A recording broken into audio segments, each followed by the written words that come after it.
from the get-go, we wanted people to leave their cars and use public transport facilities because Dakar is the second most polluted town in the world.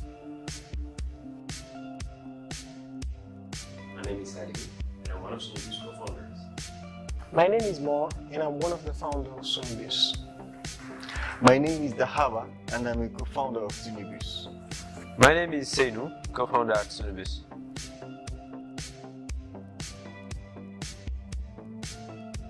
Did you know that in Dakar, 1 day out of 7 is lost by the passengers because of the bats?